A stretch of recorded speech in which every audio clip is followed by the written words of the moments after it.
नमस्कार। सुभाष की बात में आपका स्वागत है। जैसे ही गर्मी आई, पानी की किल्लत होने लगी, नदियां सूखी पड़ी हैं, तालाब सूख रहे हैं, बोरवेल नीचे जा रहे हैं और पानी की मारामार हो रही है। तो नदी जो है वो पत्थर की नदी में तब्दील हो रही है और रेत जो है उसको रेतीला माफिया जो है वो रेत को उत्खनन करके अपने मन मर्जी से ले जा रहा है। और हाल की घटनाएं बताती है कि चाहे कांस्टेबल की मृत्यु हो, चाहे कहीं किसी को रौंदने का मामला हो, इसमें रेत माफिया पीछे नहीं है। रेत माफिया जो है वहाँ स्थानीय नेताओं की साठगांठ और वहाँ की नौकरशाही की साठगांठ से बहुत सारा उत्खनन करता है और वो रेत जो कि प्राकृतिक संपदा है उसका दोहन करता है।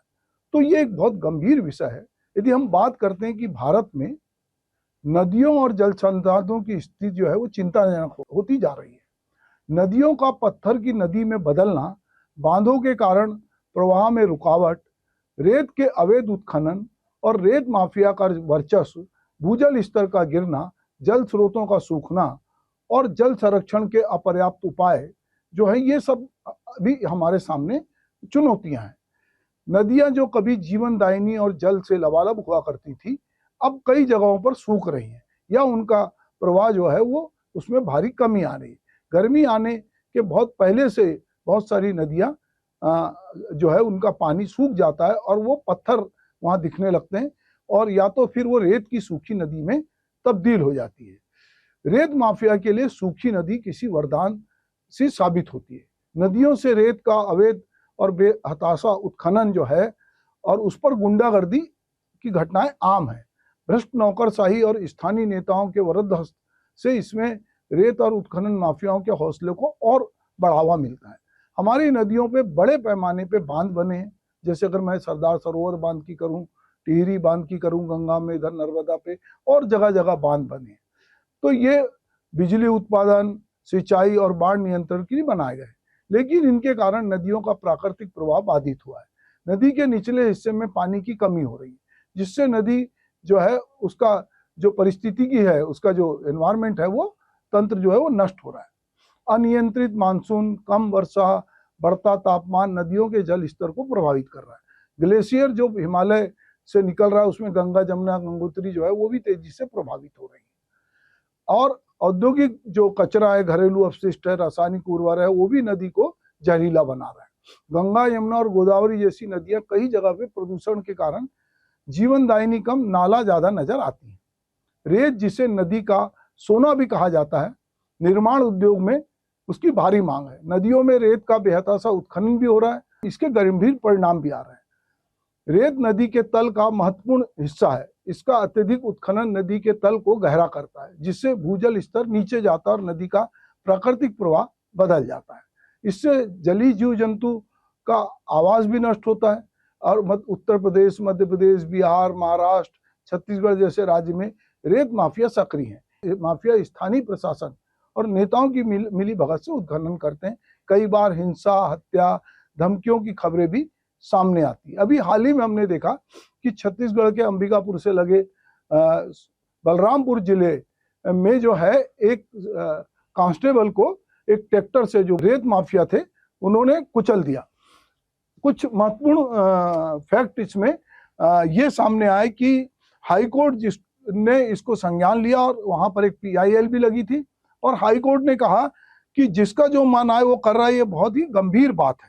वहीं इस जो आरक्षक थे शिव बच्चन सिंह, वो रेत माफिया के हाथों मारे गए और ये एक बहुत दुखद घटना हुई। तो कहीं ना कहीं ये कन्हर नदी है जो, वो उस नदी में लिबरा घाट पर, ये सनावल थाने के अंतर्गत आती है, यहाँ रोज 40-50 जो ट्रैक्टर या ट्रक जो है वो निकलते हैं रेत लेके। अभी पिछले दिनों हमारे मित्र हैं आनंद हरसुल, हमने उनकी किताब पर भी लंबी बातचीत की थी। उनका उपन्यास आया है रेतीला। रेतीला उपन्यास जो है रेत माफियाओं की क्रूरता का मार्मिक आख्यान है, जिसमें आनंद हरसुल ने बहुत बारीकी से इस बात को उजागर किया है कि रेत माफिया किस तरह से रेत निकाल रहे हैं और उससे जो गड्ढे बन रहे हैं उसमें बच्चे भी मर रहे हैं और पूरे गांव का एनवायरनमेंट बदल रहा है रेत माफियाओं के कारण। तो ये हम छत्तीसगढ़ के बहुत सारे गांवों में जो नदी के किनारे हैं हम देख सकते हैं। तो ये बहुत सारी चीजें हैं कि हमको ये अगर अपना जल बचाना है, कल बचाना है, तो हमको निश्चित रूप से इस पे पहल करना पड़ेगा। राष्ट्रीय हरित अधिकरण जो है एनजीटी ने कई बार अवैध उत्खनन पर रोक लगाने के आदेश दिए, लेकिन जमीनी स्तर पर इसका सुधार हमको कम ही दिखता है। भारत में भूजल का जो पे अत्यधिक निर्भरता है, खास करके कृषि और पेयजल के लिए, लेकिन भूजल स्तर जिस तेजी से नीचे जा रहा है, पंजाब, हरियाणा, राजस्थान, उत्तर प्रदेश, मध्य प्रदेश, छत्तीसगढ़ में जो है, जो जिस तरह से इसका दोहन हुआ है, तो केंद्रीय भूजल बोर्ड जो है उसके अनुसार भारत में 17% जो भूजल है ब्लॉक अति दोहित श्रेणी में है।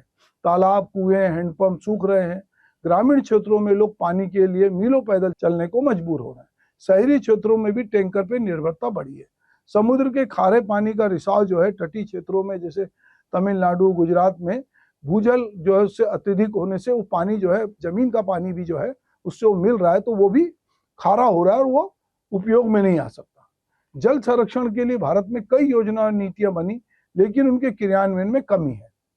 जो वर्षा जल संचय करने की बात लगातार होती है, रेन वाटर हार्वेस्टिंग की, पर उसको भी जिस तरह से प्रमोट किया जाना चाहिए या जनता में उसको लेके जिस तरह जागरूकता होनी चाहिए, वो नहीं है। नदियों को जहां सरकार जोड़ने की महत्वाकांक्षी योजना थी, अभी उसमें जो है उस तरह से उसका प्रवाह नहीं रोक पा रहे हैं और ना उनको जोड़ पा रहे हैं। तो ये भी, इसमें भी विवाद है। 2019 में बने जल शक्ति मंत्रालय ने जल जीवन मिशन शुरू किया। इसका लक्ष्य था कि 2024 तक हर घर में नल से पानी पहुंच जाए। हालांकि कई क्षेत्रों में ये पहुंचा भी, पर अभी भी ये लक्ष्य अधूरा है। भारत में तालाब, बावड़ी और जोहर जैसी पारंपरिक जल संरक्षण प्रणालियां थी, लेकिन आधुनिक विकास और उपेक्षा के कारण वो नष्ट हो रही है।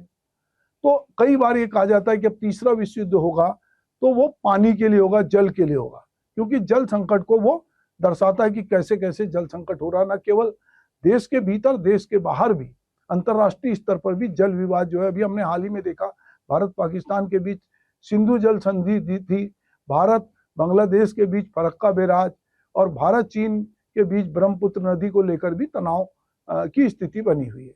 तो लगातार हम देखते हैं कि नदियों के जल के बंटवारों को लेकर राज्यों के बीच भी विवाद है। जैसे कावेरी नदी जो है कर्नाटक, तमिलनाडु के बीच में, यमुना नदी हरियाणा और दिल्ली के बीच में, नर्मदा नदी गुजरात और मध्य प्रदेश के बीच में। तो बहुत सारी जगहों पर नदियों के पानी को लेकर विवाद है, पर नदियां धीरे धीरे सूख रही हैं। दुष्यंत कुमार का एक शेर है कि यहाँ तक आते आते सूख जाती हैं सैकड़ों नदियां, मैं जानता हूं कि पानी कहाँ ठहरा हुआ होगा।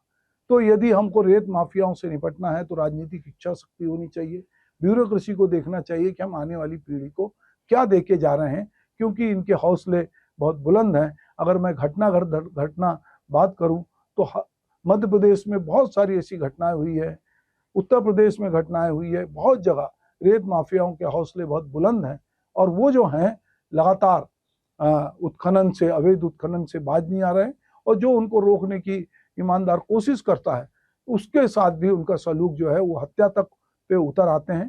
तो कहीं ना कहीं अगर हम स्थानीय जो समुदाय है वो अगर इसमें जागरूक नहीं होगा और वो लगेगा कि नहीं हमको रेत से क्या मतलब है, ये तो नदी की रेत ले जा रहे हैं, तो आने वाले दिनों में जिस तरह रेतीला में आनंद हरसुल ने भविष्य की चिंता जताई है, मुझे लगता है कि जहाँ कहीं भी नदी से इस तरह का उत्खनन हो रहा है वहाँ पे न केवल पर्यावरणीय संकट बल्कि सामाजिक, आर्थिक और राजनीतिक समस्या भी पैदा हो रही है। तो इसके लिए ठोस कदम उठाने की जरूरत है। नमस्कार।